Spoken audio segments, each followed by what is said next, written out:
So I built this guy, this little Xeon rig, the other day. It's a 980 Ti, and it's a 1650 V2, which is a third gen Intel, 6 core, 12 thread, 3.5 gigahertz Xeon that costs $10. This is an Asus Rampage 4. This is literally the best board you can possibly buy to overclock X79. The 16 series chips are unlocked for version 2, so the third gen 16.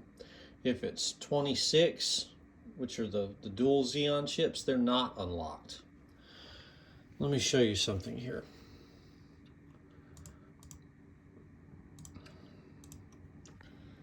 So this thing is thermally limited by this cooler, not so much by the size of the cooler, but by the heat transfer, which most modern CPUs are.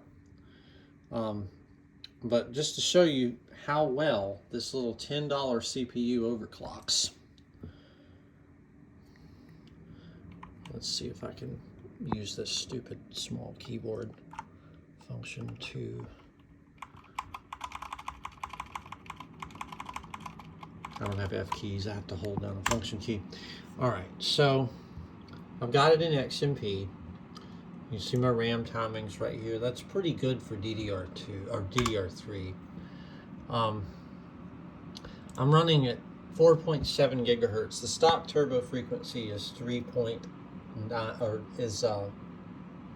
3.9, and I'm running at 4.7. I could run it at 5 gigahertz if I had the cooling to do so. And I'm running the RAM. This isn't even fast RAM. This is, if it were CAS latency, if it were 99928, that'd be fast RAM. But it's running at 2133 megahertz, which is JEDEC spec for DDR4. And you can see my turbo mode speed is 4700 on a CPU that has a stock clock speed is 3.5. This is about all I can do with it because it's just thermally limited. But I want you to see when this boots up how insanely... Okay, so this doesn't support native NVMEs. So, you know, here's my little Clover bootloader setup that I figured out. It took me several years to figure out how to do that. I don't think many other people know how to do that. Notice how quick that booted up. Boom. Now, once this thing's running,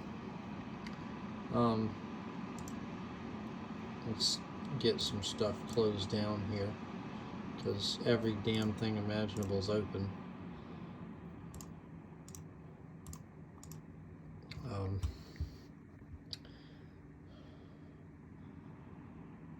But this is exactly the amount of CPU that this 980 Ti needs.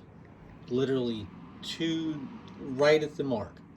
So I'm going to open battle.net and I want you to watch how fast it starts.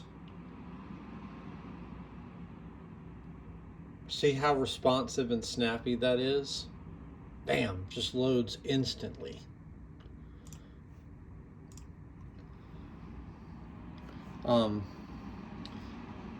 The reason it's loading so fast is a combination of low RAM latency and really high clock speeds.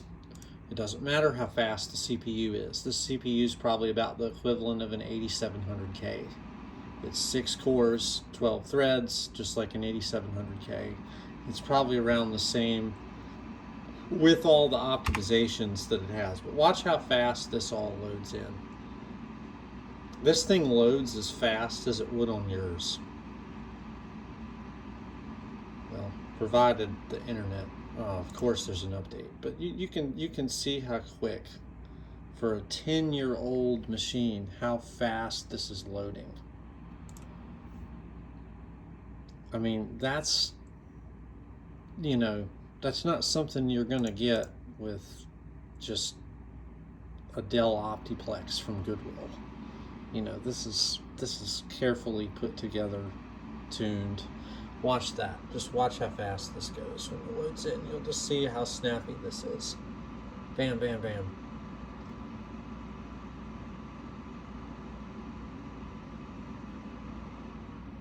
really, really fast load times. Now we're going to go down here to multiplayer, and you'll see how fast this will load back up. I would, get into some benchmarks and whatnot, but they're really not important. I just wanted to show you how responsive that thing is. And I also want to show you this. Well, hold on. If I can. But you can see how just ridiculously fast it is loading and how responsive the system is.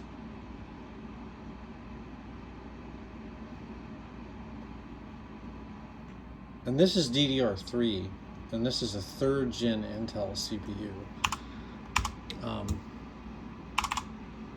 Let's quit.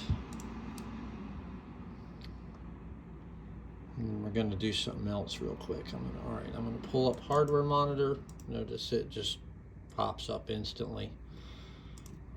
And I'm going to run Cinebench. I'm not going to run the whole damn thing. I just want to show you this. Okay, so we're going to go 1 minute and we're going to run. Then we're going to look at our hardware info over here. Okay, you see right here 4.7. She's actually at 4.7. I'm at, this thing throttles at 90, so I'm kind of thermally limited here. You can see the watts it's pulling. You can look at how low my core voltage is. Like the CPU's literally undervolted, and I'm running it at almost the stock voltage with the boost clocks all the way up this high.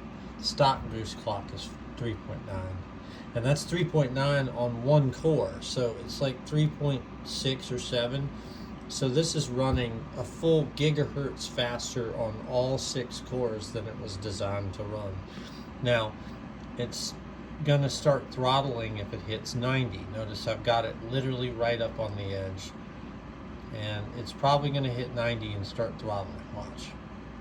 Watch down here. Any second. There it goes, right there. See, it hit 90 and it started throttling. So this thing is tuned right to the edge of what it can do.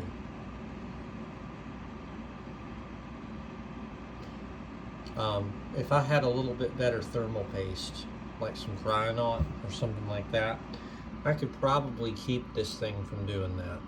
I could run this thing at 5 gigahertz if I could cool it, but the thermal transfer is just not enough. I'm gonna let this. I mean, it's starting to throttle a little bit. It's bouncing off a 90. I'm probably should back it down to 4.6 realistically. But this is a CPU that costs $10, and I've got it tuned this well and this snappy, and it's absolutely perfect for this 980 Ti. You can see right here 6445. It's a little bit faster than a 7700K. It's probably, realistically, it's probably about the equivalent of an 8700K that's not overclocked. That's what it takes to not bottleneck a 980 Ti. And it's the clock speeds that give you the performance, not necessarily that give it the responsiveness. So, yep, hardware hits different. You got to do real testing, and you got to fuck around and find out. I've done a lot of fucking around and finding out.